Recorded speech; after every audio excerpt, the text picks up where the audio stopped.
এই মুহূৰ্তত জনাইছো এক ব্ৰেকিং নিউজ। জৰিয়াত সুতিৰ পাৰত এক অচিনাকি ব্যক্তিৰ মৃতদেহ উদ্ধাৰ। সুতিৰ পাৰৰ মথৰিৰ কাষত পানীত উপঙি থকা অৱস্থাত উদ্ধাৰ হয় মৃতদেহ। মৃতদেহটো কোনো দুৰ্বৃত্তই হত্যা কৰি পানীত পেলাই থৈ যোৱাৰ সন্দেহ ৰাইজৰ।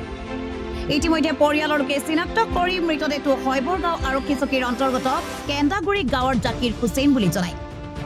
প্ৰায় 4 দিন ধৰি নিৰুদ্দেশ হৈ আছিল জাকিৰ হুছেইন। দুই বন্ধুৱে ঘৰৰ পৰা মাতি লৈ আহিছিল জাকিৰ হুছেইনক।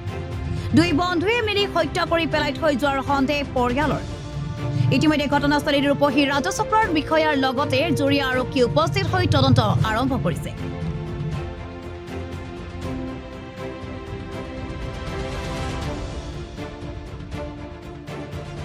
হয়, আজি এই বিলত আপোনাৰ লোকেল মানুহে কিবা ইয়াত কাম কৰিব গৈছিল।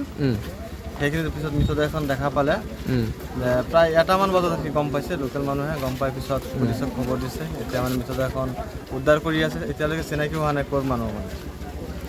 আৰক্ষী প্ৰশাসনৰ লোক আহিছে? হয় হয়, আহিছে। এতিয়ালৈকে চিনাক্ত হোৱা নাই? চিনাক্ত হোৱা নাই। অনুমানিক বয়স কিমান হ'ব? 50 মান হ'ব। কি সন্দেহ হয় আপোনালোকৰ ৰাইজৰ? এইটো অচিনাকি, কোনোবাই চাগে মাৰি থৈ গৈছে। কোনোবা হত্যা কৰি ইয়াত পেলাই থৈ গৈছে বুলি সন্দেহ হয় ন? এতিয়ালৈকে চিনাক্ত হোৱা নাই? চিনাক্ত হোৱা নাই। হয়, আমি গম পাইছোঁ যে কিবা এই চুটিৰপাৰা এইখন বিলত অচিনাকি এটা মৃতদেহ ইয়াত পৰি আছে। তাৰপিছত আমি লগে লগে খবৰ পাই আমি আহিছোঁ। আহি পেলাই দেখিছোঁ যে প্ৰশাসনৰ লোক আহিছে। এতিয়ালৈকে চিনাক্ত হোৱা নাই? এতিয়ালৈকে চিনাক্ত হোৱা নাই। আপোনালোকৰ কি সন্দেহ হয়?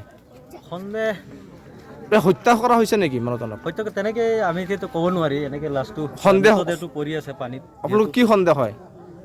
সন্দেহ এতিয়া ডাইৰেক্টলি কেনেকৈ ক'ম, যিহেতু মৃতদেহটো পানীত পৰি আছে। প্ৰশাসনৰ লোক আহি আছে, প্ৰশাসন উদ্ধাৰ কৰক। আৰক্ষী তদন্তৰ পিছতে পোহৰলৈ আহিব ঘটনাটো কি আছিলে। হয়। জৰিয়াৰ পৰা আছিকুৰ ৰহমান, ৰিপৰ্ট 24 অসম।